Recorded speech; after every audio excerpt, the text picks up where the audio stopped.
"You belong with me now," said the cattle baron after her brother sold her dress. The dress arrived before she did. Tom Hallett brought it in over his shoulder like a sack of grain, dropped it on my kitchen table, and said he needed $40.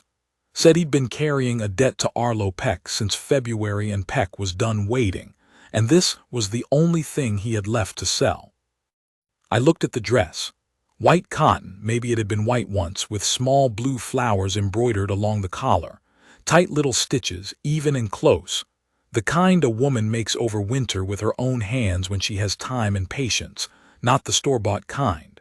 There was a pin still in the bodice, a silver thing shaped like a leaf, tarnished on one side where it hadn't been polished in a while. Somebody had worn this and then put it away carefully. You could tell. I told him I didn't buy dresses. Tom said Peck would take it then. Said he'd been carrying it around Caldwell trying to find somebody reasonable, and Peck was his last stop, and Peck would probably resell it to one of those women at the Lucky Star, and wouldn't that be a shame? He said it like he was negotiating, like the shame was a lever he was working.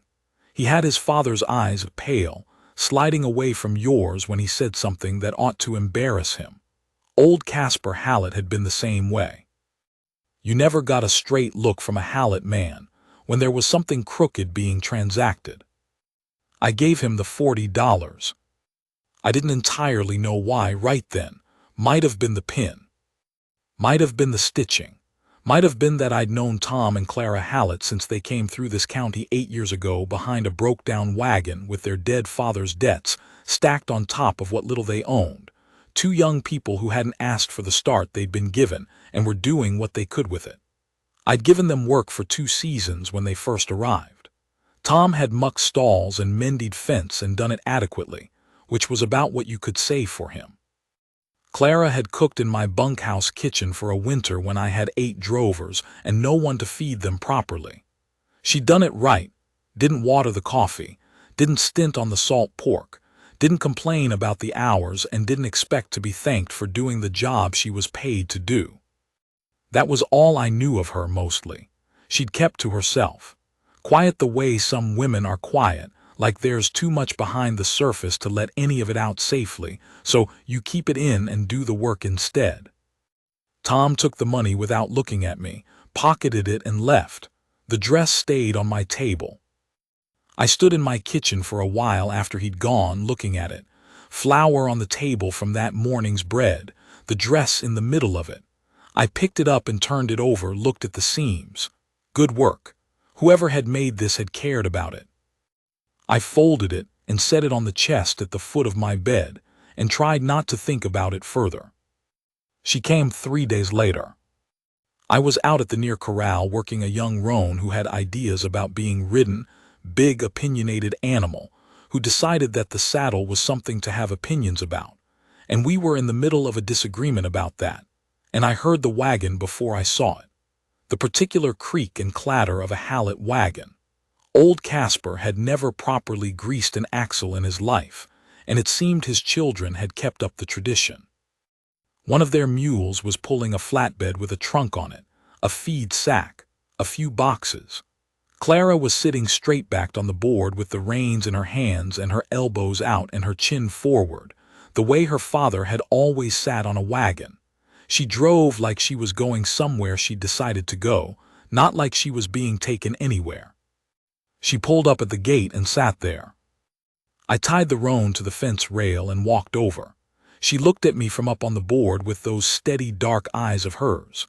She'd had a hard 3 days, I could see. The set of her mouth gave it away, that particular tight line that means you've been swallowing things for a while and your jaw hurts from it. She said, "Tom told me what he did." I said, "He told you?"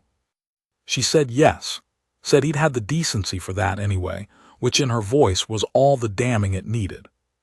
She said she came to pay me back, said she had $9 and a silver brooch and a bolt of calico she'd trade if I'd take it in exchange for the dress. She said it plainly, like a transaction, no asking for anything, no leaning on anything. Just, here is what I have, here is what I owe. I looked at her. She was 32 or 33 by then, though she could have been younger or older and it wouldn't have mattered. Brown hair pulled back tight, sun on her skin from years outside. She had a way of holding her jaw like she was braced for whatever came next, like she'd long since stopped expecting things to go easy. She wasn't crying. She was dry-eyed and level, and she looked me straight in the face when a lot of men in her position wouldn't have. I said, "You don't owe me anything." She said, "I do." She said that dress was my mother's.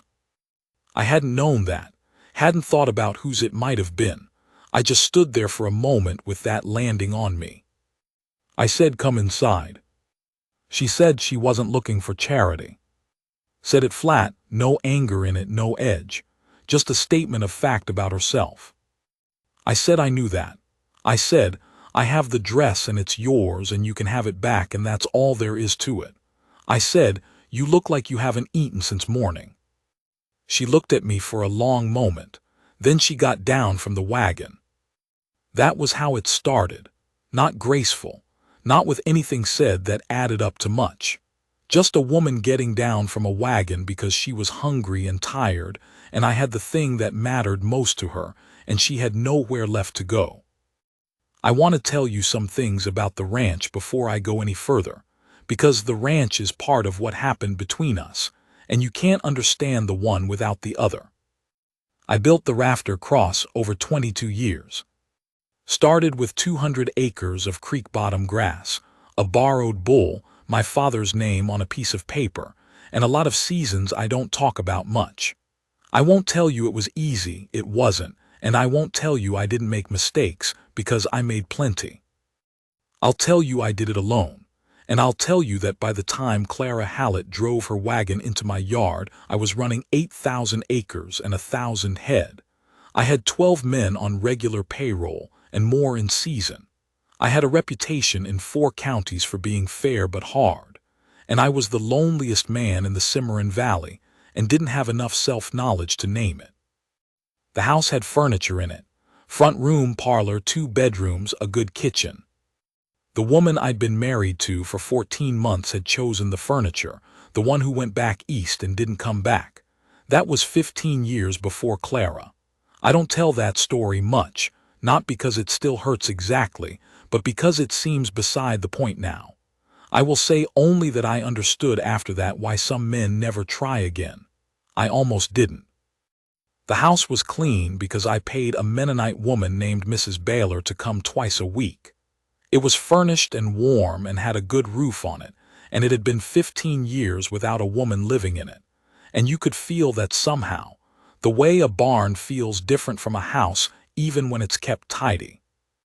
Clara saw that about it almost immediately. Not that she said anything. She wasn't a woman who said things she hadn't thought through. She ate the supper I put together, cold roast beef, bread, some dried apricots I'd had on a shelf too long, and she sat at my kitchen table with her hands folded in her lap, and she looked at the room around her with those quiet eyes. She was making sense of it, filing it away somewhere. I gave her the dress after supper. I brought it out and set it on the table while she was eating, and she saw it when she looked up and her hands went still. She picked it up slowly, both arms around it, and she held it against her chest with her eyes closed. Just a moment.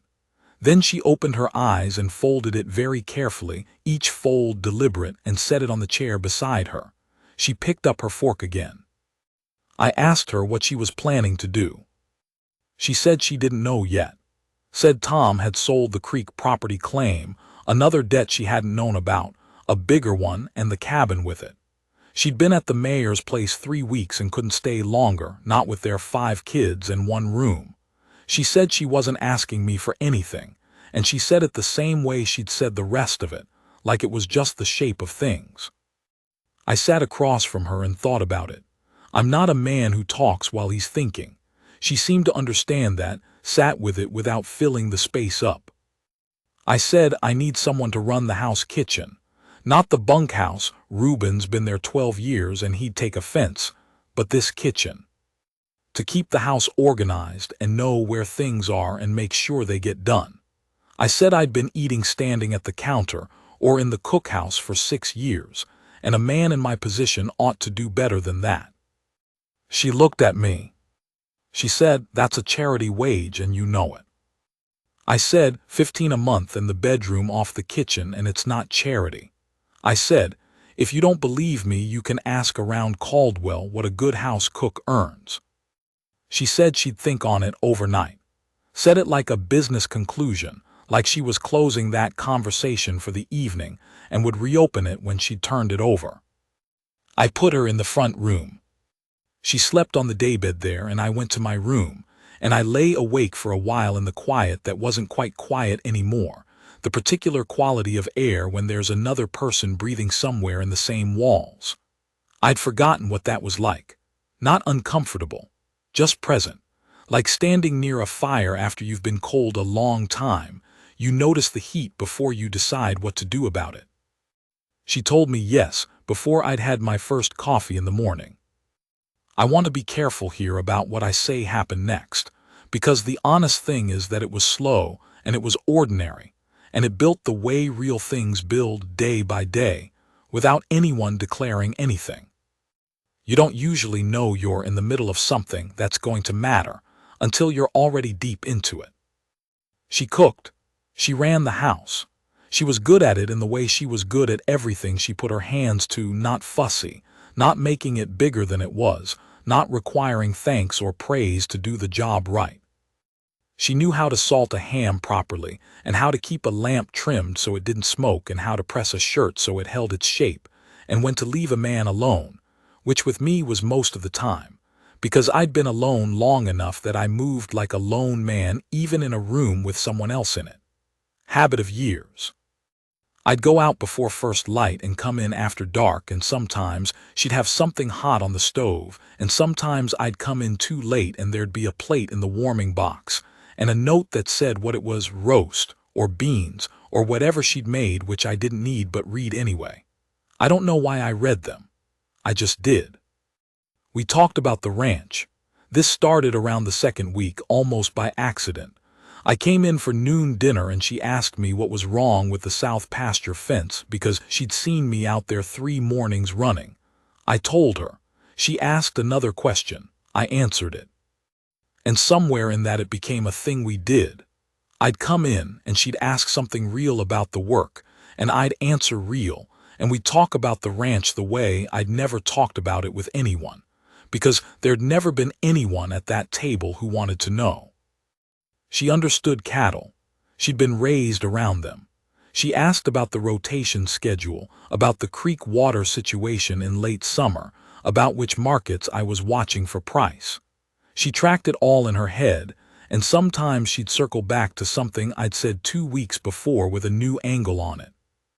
I started telling her things I usually only kept in my own head, which bulls I was considering selling, what I thought about the railroad's new spur, and what it might do to beef prices, whether I should try putting in winter wheat on the South 40. She listened the way a few people in my life have listened, where you can tell they're actually following the thread of the thing and not just waiting for you to stop talking. I didn't say anything about it then, I just noticed. About 6 weeks after she'd come, Arlo Peck rode out to the ranch. I was at the house for noon dinner, a Tuesday, some kind of beef stew she'd put together, simple but right, and Clara was in the kitchen when I heard horses in the yard. I looked out the window and saw Peck and his nephew dismounting at the gate. Peck was a heavy-set man in his 50s, gone gray and soft-looking but not soft underneath, the kind of soft that's really hardness with a layer over it.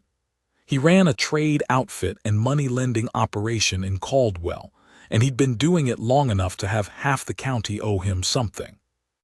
I went out. He had his hat off, which was his idea of courtesy. Said he'd heard Tom Hallett's sister had landed with me, and he was glad she'd found somewhere decent. Said it in the way men like him say things they don't mean. Said Tom still had a second debt with him, newer than the dress business, something Tom apparently hadn't seen fit to mention, and he wondered if he could have a word with Miss Hallett about it. I said she was working and wasn't available. He smiled. Said it would only take a moment. I said I told him she's working. I said if he had business with Tom Hallett was in Caldwell far as I knew, and that's where that business belonged. He sat on his horse and looked past me at the house, slow, deliberate, the way a man looks at a thing he's calculating the worth of. He said, "She's Tom's family." He said debts run in families out here in ways the law doesn't always account for. I said, "Not on this property they don't." I said if he had a legal claim against Tom Hallett, he could go through the county court same as anyone else. I said if I saw him on my land again, without an invitation, I'd have Marshal Cord Avery out here before supper. He looked at me then, those small pale eyes taking their time. He was weighing something. He turned his horse. His nephew gave me a look over his shoulder going out, 22 years old and full of ideas about what looks like that were supposed to mean. I watched them ride down the road and get small against the flats. Clara was in the kitchen doorway when I came back inside. She'd heard the whole thing through the screen. She said, "How much does he say Tom owes him?" I said I didn't know. I said that was between Tom and Peck. She said she was sorry. Said it carefully, like she meant it exactly as much as she said, not more. Said she hadn't meant to bring trouble to my door. I said Peck came to my door. That's on Peck. I said what he was suggesting, that you're responsible for your brother's debts. That's not the law and it's not right. She said she knew that. She said she also knew that men like Peck didn't always work inside the law and the right of things. I said, "Not with me standing in the yard." She looked at me for a moment. Then she went back to the stove and said the stew was getting cold and did I want to sit down. I sat down. I thought about Peck that afternoon while I was working the fence on the creek side. I thought about him the next day and the one after. Thought about Tom's debts and how many there might be that nobody knew the size of yet. Thought about the fact that Clara shared a name with Tom and that men like Peck understood how to make a woman's circumstances difficult in ways that were hard to fight directly. Thought about what kind of man I intended to be about a woman who was living under my roof and working in my house and who had nobody else standing between her and people like Arlo Peck. I sent a letter to my lawyer in Wichita, had him look into Peck's business and Tom's debts. It took 11 days to hear back. The picture wasn't as bad as I'd feared. Tom owed Peck $65, which was real money but not an unpayable amount, and the debt was Tom's alone, legally. But Peck had a way of making legal and practical mean different things, and a woman without a husband or a father or land of her own didn't have much to stand on when someone like Peck decided to apply pressure. I paid the $65.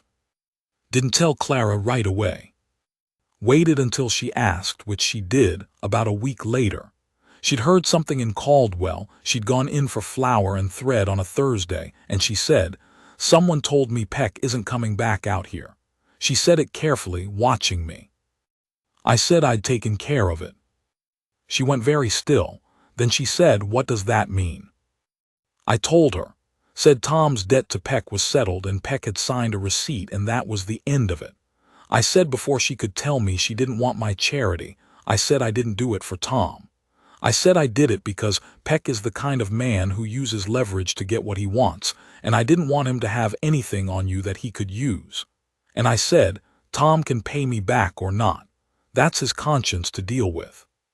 She stood in the middle of the kitchen and looked at me, and I couldn't read her the way I sometimes couldn't read her. Like whatever was happening inside was happening in a language I was only partly fluent in. She said, "Why do you keep doing this?" I said, "Doing what?" She said, "Taking care of things that aren't yours." I turned my hat in my hands. I said, "I don't know exactly." Said, "I suppose you've been treated badly enough by enough people, and I didn't want to be another one." She said that wasn't a real answer. I said, "No, I suppose not." We sat with that for a while. She was at the table with her coffee, and I was near the door. The afternoon light came in through the window over the sink and put a stripe of gold across the table between us. The kitchen was warm. I could hear one of the drovers outside calling out to another one, some work thing, and the sound of the horses in the near corral. Ordinary sounds that I'd heard every day for 20 years. She said I don't like owing people, said she kept a ledger in her head whether she wanted to or not. I said then we'll call it wages, said I should have been paying her more from the start. She said that's not the ledger I'm talking about. The way she said it, I looked at her. She was looking down at her cup. Not crying, she didn't cry easily, I'd learned that.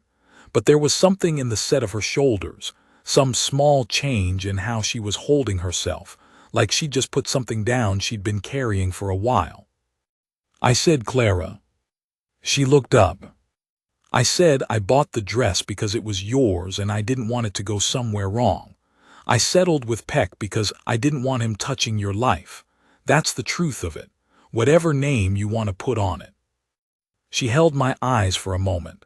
Then she said she knew that, said she'd known it for a while, probably longer than she'd admitted to herself. She said she wasn't sure what to do with it. I pulled out the chair across from her and sat down, put my hat on the table. I said, I'm not much at saying things, but if you want to know how I feel about you being here, you can ask me direct and I'll do my best to say it straight. She looked at me across the table. She said, I don't need you to say it. She said I need to know if you mean it to last. I said yes, one word. She nodded. Small once, like she was recording it. Then she put her hand on the table, palm up, not reaching for me exactly, just setting it there, available. I put my hand over hers. Her fingers closed around mine, a little at a time, careful and deliberate. The way you close your hand around something you've decided to keep. Like she was checking that it was real and finding that it was. We sat like that for a good long while. The coffee went cold. Reuben knocked on the back door eventually about the fence problem on the north pasture, and I had to let go, but I didn't want to. I want to tell you about the months between that afternoon and the following April, when we married, because they're the part that most people would skip over and they're the part that mattered most to me. Nothing dramatic in them, that's the point. We worked. We talked. I came in at night and she had food and we sat at the table and went over things, the ranch, the weather, the news from town, whatever was on either of our minds. She'd started keeping a second set of books, her own notes on the operation, and she'd bring them to the table sometimes and show me what she'd been thinking about. Revenue, costs, where I might be losing efficiency without knowing it. She had a head for numbers that I didn't fully expect. Though I should have. She'd been keeping her father's accounts since she was 14, and then her own and Tom's. She found about $200 a year I'd been losing to a purchasing arrangement I'd had with a Caldwell supplier for 11 years. An old deal I'd never renegotiated. She showed me the numbers. I renegotiated the deal. I started coming home earlier, not on purpose at first. But the work that used to hold me out until full dark started getting done by mid-afternoon, or I found myself shortening it, making choices about what needed to happen today and what could wait until morning. Coming in while there was still light, eating at the table when it was still warm on the stove. One evening in early January, when the cold had come down off the plains the way it does and the ground was iron hard, I came in and she was sitting in the front room with a lamp on, reading. She had a book from her trunk, one of a small collection she'd brought.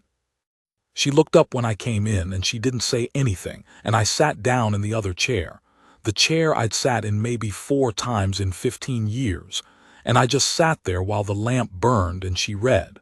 I wasn't doing anything, just sitting in my own front room while someone read. After about an hour she said, "This is nice." I said, "Reading." She said, "No, this." I knew what she meant. We got engaged without it being declared exactly, the way practical people do things. It was more like a decision that got made over many evenings and became obvious by the end of them. One night in February she said, "I suppose we ought to say something to the preacher before people start saying it for us," and I said I supposed so, and that was mostly that. The wedding was in April the 18th. Small 8 people, the front room of the house which I'd had painted in February. White. First time I'd done anything to that room in 15 years. Clara had put curtains in the windows over the winter, plain white calico from the bolt she'd brought in her wagon that first day. They changed the whole feel of the room, made it look like someone lived there. One of the drovers, a young man named Billy Prentice who'd been with me 4 years, played fiddle. We had supper after. A cake that Clara had made the day before, lemon, from a recipe her mother had written out on a card she still had. She wore a blue dress she'd made over the winter, not the white one. She'd kept that folded in the cedar chest. It wasn't a dress for wearing anymore. It was for having. I understood that. Some things you hold onto not to use, but to prove that they still exist. I want to tell you about the night after everyone went home. We sat on the porch together, just the two of us, with the dark coming down over the grassland. You could hear the cattle out on the far pasture, that low, ongoing sound that's been the background of my life for so many years I sometimes can't hear it anymore, but that night I could. The moon came up over the eastern flat, big and slow. She leaned against me. I put my arm around her and felt how she settled into it. That small relaxing of a woman who's been braced for a long time and has decided, finally, to stop. Neither of us said anything for a while. She said, "I keep waiting for something to go wrong." I said, "I know." She said, "Things don't go right for me usually, not for long, and I've been waiting for whatever it is to show itself." I said, "You can stop waiting." She said, "You sound sure of that." I said, "I've run this land 22 years. I know how to keep things." I said, "I intend to keep you." She was quiet for a moment. Then she said, "That is the most you have ever said to me at one time in your life." I said, "Don't get used to it." She laughed. The first real laugh I'd ever heard from her, low and a little rusty. The laugh of a woman who'd had reasons not to laugh easily and was remembering, maybe, what it felt like. I liked it more than I knew how to say. She put her hand in mine, the same way she had at the kitchen table. Palm up, then the fingers closing around. I held it and looked out at the grass going silver in the moonlight. And I thought that I had spent 22 years building something on this land, and none of it had ever felt like much until right now. I'll tell you about the years after, but not all of them. There were hard ones, and those are ours alone. There was a drought the second year of our marriage that took us to the edge of what we could carry. Clara sat at the kitchen table for 3 evenings with the books and the pencil, and she found us a margin I hadn't seen, a way to hold the herd we needed without selling off more than we could recover from. She showed me the numbers and they were right, and we did it her way and we came through. I won't tell you I knew she had that in her, because I didn't know the full size of it. I was still learning what she was. When I took a bad fall from the roan 3 years into the marriage, ice on the ground, the horse went sideways fast. I went over his neck and landed wrong. She was the one who got to me first. I broke 2 ribs and tore something in my shoulder that never healed fully clean, and she and Reuben ran the spread for the 3 weeks I couldn't do anything useful. I am not a man who lies in bed easy. I am bad at being still and bad at letting other people do the work and worse at admitting I can't do something. She dealt with me better than I deserved. She did it without making it soft and without making it a thing I had to be grateful for. Just handled it, same as she handled everything else. I asked her once after how she'd known what to do. About the ranch during those weeks. She said, "You told me everything about it for 2 years. She said, "I just remembered what you said." I didn't have anything to answer that with. I went out to check the fence line, which is what I did when I was out of words. She knew that by then, knew how I worked, didn't take it personal. Tom came around in the fall after the wedding. Word had gone through the county by then, and he felt the need to present himself. He came with his hat in his hands and an apology I thought he probably meant, at least the part of it he was capable of meaning. Clara let him say what he had to say. She didn't throw him out and she didn't cry and she didn't forgive him quickly either, which I thought was the right call. He was her brother and she loved him in that permanent, dull way you love people who have been in your life since before you knew what you were doing, but she had clear eyes about what he'd done. She let him back in slowly, which I thought showed more grace than he deserved and more self-knowledge than most people have. I kept him at arm's length for a long time, not mean, just clear. He'd sold her dress and then her security, and whatever he felt about it after the fact didn't undo what it had been. He paid me back the $105 over the following 2 years, came out to the ranch each time with cash he'd earned somewhere or other, and handed it over without a speech. I respected that. It was the most straightforward thing I'd ever seen him do. The valley knows me as Cord Maddox, runs the Rafter Cross, hard man but fair one, shakes your hand, the thing's done. Some people find me cold, I don't argue with them.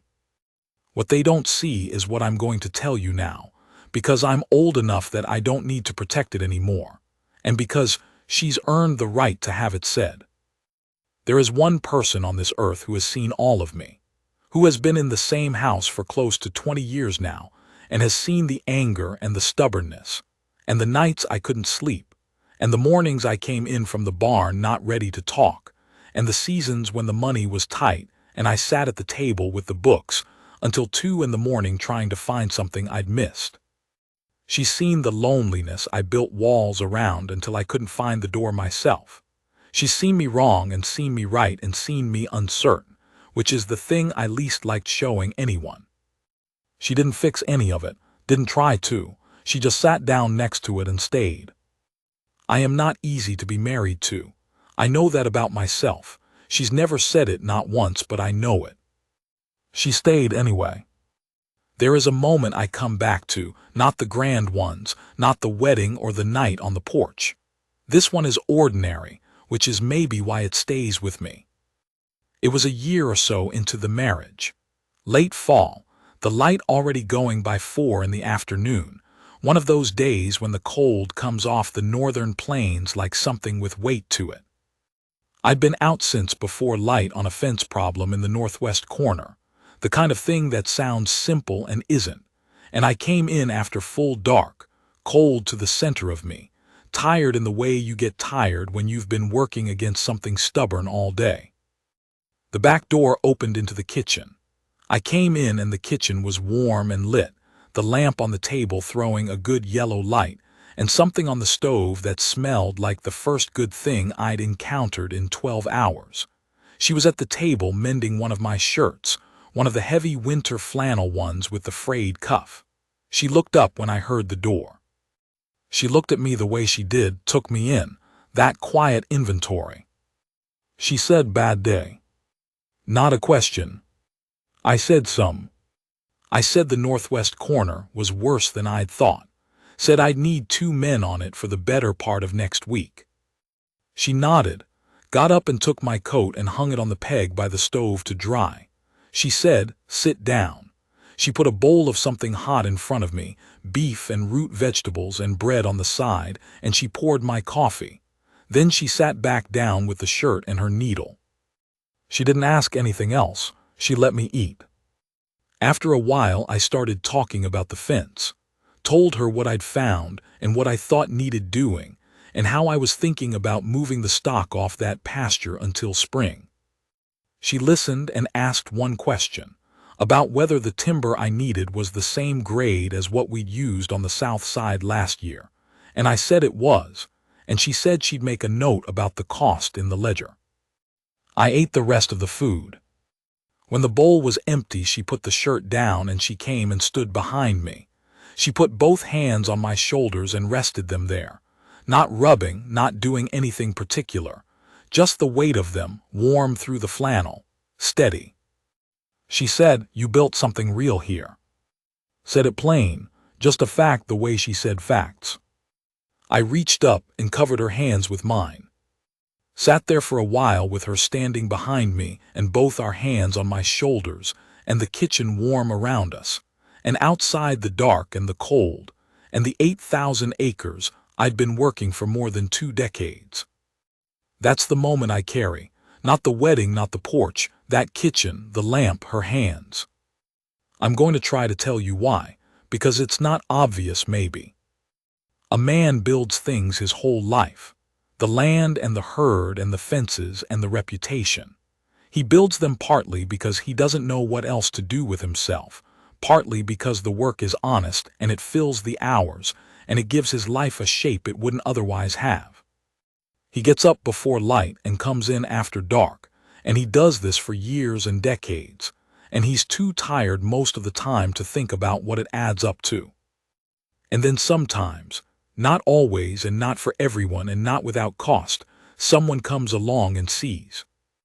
Not the acres, not the head count, not the fact that your name means something in 3 counties, the actual thing you built, the thing underneath the land and the cattle and the money, which is just the fact that you showed up every day and did the work and held the line when it needed holding, that you were steady, that you could be counted on. That's what she was saying, standing in my kitchen with her hands on my shoulders. You built something real. It's a small thing to say. It's the whole thing said plain. I didn't know until she said it how much I'd needed to hear it. Needed someone who'd seen the whole of it, the years before her, the lean seasons, the bad marriage, the nights when nobody was watching, to look at what I'd made and say, that's real and you did that. The dress is still in the cedar chest, the white one with the blue flowers and the silver leaf pin. I've opened that chest maybe 2 or 3 times over the years looking for something else, and it's always there, folded the same way she folded it that first night at my kitchen table. Neither of us moves it. Neither of us talks about it much. But I know it's there, and she knows I know. I paid $40 for it on a Tuesday, to a man I didn't respect, for reasons I couldn't have told you clearly right then. And in that $40 was something I couldn't see yet, the dress, and then the woman who owned it, and then 20 years of that kitchen and that table and that voice saying things plainly when it counted. That's not a thing you could see coming. I'll tell you I'm glad it did. There are things in a life that you can't account for beforehand.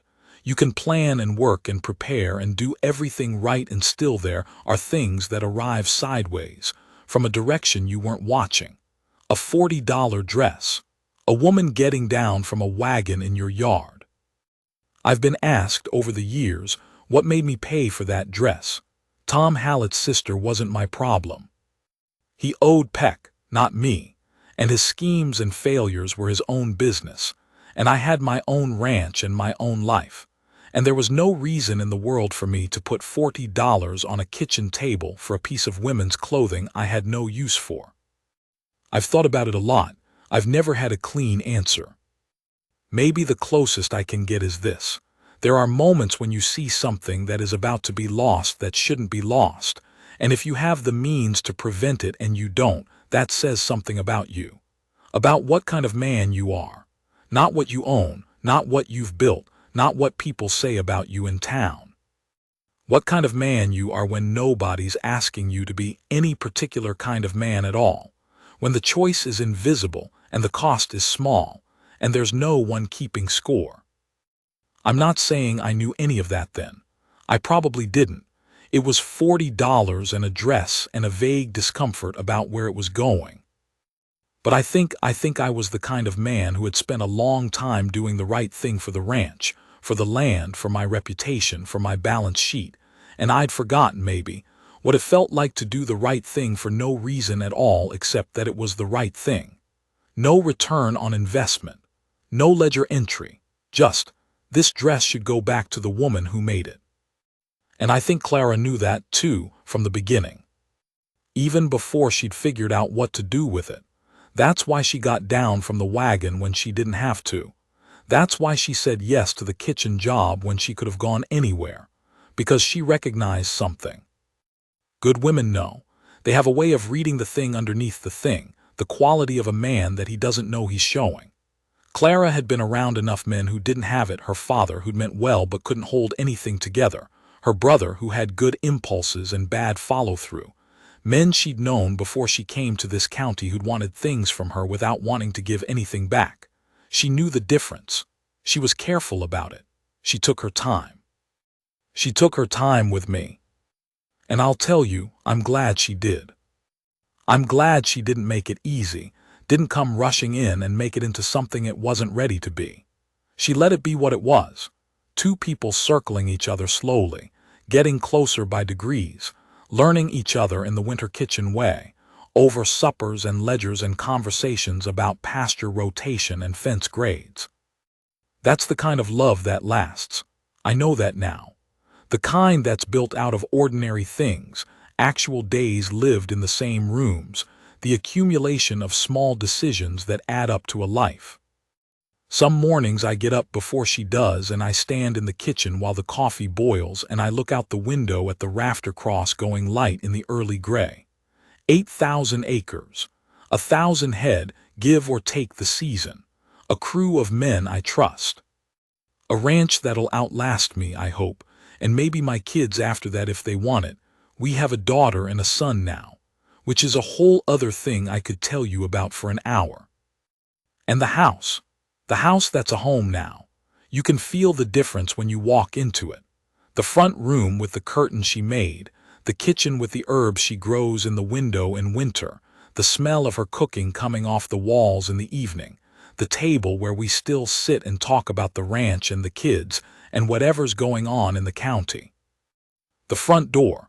I come in the front door now, every day. I didn't do that for 15 years, and I don't know how to explain exactly what changed except that a home is a place you want to walk into, and this is that now. My men see it. They don't say anything, that's not how men like that work, but they see it. There's a different man running this ranch than there was 20 years ago. Not softer, not easier on the fence line or the cattle count or the pricing on contracts, but different, like something under the surface settled. Like a man who knows what he's doing it all for. That's her, that's what she did.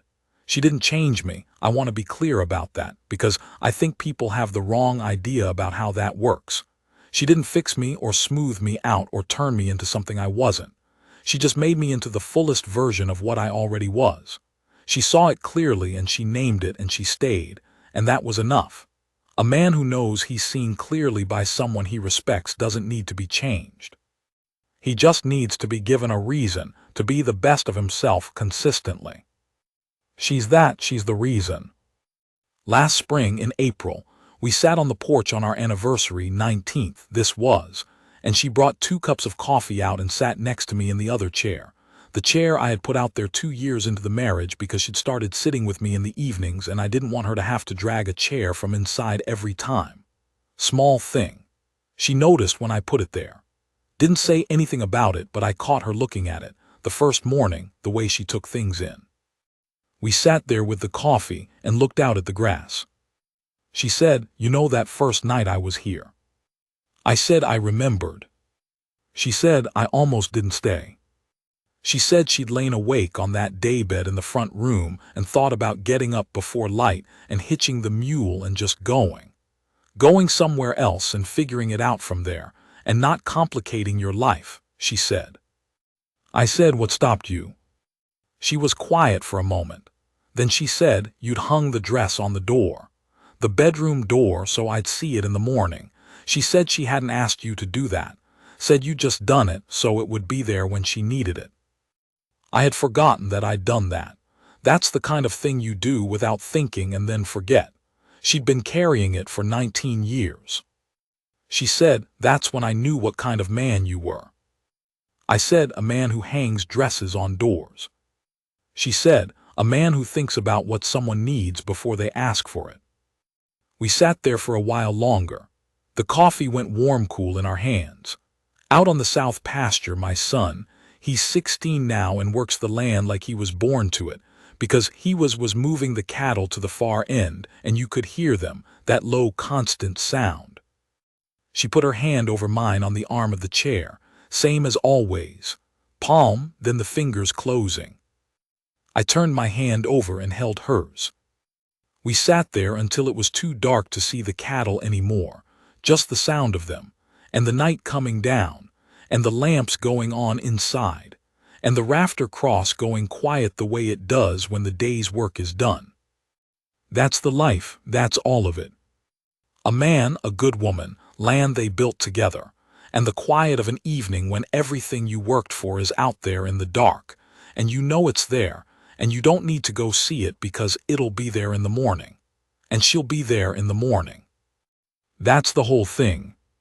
That's what the $40 bought. I want to tell you one more thing, and then I'm done. There was a man who came through this county about 4 years after we married, a cattle buyer out of Kansas City, the kind who moves through ranch country in the summer making deals, staying a night here and there, eating other men's food and sleeping in bunkhouses or spare rooms. He came out to look at a cut of my herd, and we did business, and he stayed for supper. Clara made supper. She made it the way she made everything, properly, without fuss. A roast chicken and gravy and vegetables from the kitchen garden, bread from that morning. She set the table and served it and sat down and ate her own supper and talked with the man about the cattle market and the railroad situation and what she'd heard about winter wheat prices, which she followed. The man, whose name was Garrett, was clearly surprised. He kept looking at her, and then at me with a look that was somewhere between impressed and confused. After supper, when Clara had gone inside to see to the dishes and Garrett and I were on the porch, he said, "Your wife knows cattle." I said, "She does." He said, "Where'd you find a woman like that?" I said, "She drove into my yard one afternoon." He laughed. Thought I was being modest or short about it. I wasn't. That's exactly what happened. She drove into my yard one afternoon and got down from her wagon and ate cold roast beef at my table, and the next morning she said yes, and none of the rest of it was anything like what you'd expect or plan for. Garrett said, "You're a lucky man, Maddox." I said, "I know it." And he left the next morning, and I went back to work, and Clara was in the kitchen going over the account books, and she looked up when I came in for coffee and said the wheat prices were moving, and she thought we might want to consider planting that South 40 after all. And I sat down at the table with my coffee and looked at the numbers she'd put down on the paper, and I thought, this is it. This is the whole of what you wanted and didn't know how to want. This woman at this table with these numbers and this kitchen and this life. You don't know when you hand a man $40 for a dress what you're actually doing. You can't know. You just have to be the kind of man who does it anyway. I've been thinking about that lately. I'm 57 now. I still get up before light most mornings, still walk the land the same as I always have, still shake hands on a deal and mean it. But I think about legacy now in a way I didn't used to. What lasts? What you hand on. The land, sure. The cattle and the operation. My son who rides it like it's already his, because in the ways that matter it already is. My daughter who asks questions about the business that sometimes I can't answer and her mother always can. But underneath that, the thing underneath. I think what lasts is the example of a man. What you showed about how to be. Whether you took care of things that were in front of you to take care of. Whether you saw what needed doing and did it without being asked, without needing to be thanked, without keeping a ledger. Whether you were the kind of man who, when someone has been hard used by the world and shows up in your yard with nothing much, treats that person like they're worth treating right. That's what I hope they carry. That's what I want them to know about me when I'm gone. Not the acres, not the head count. That their father was a man who bought back a dress and got everything in exchange.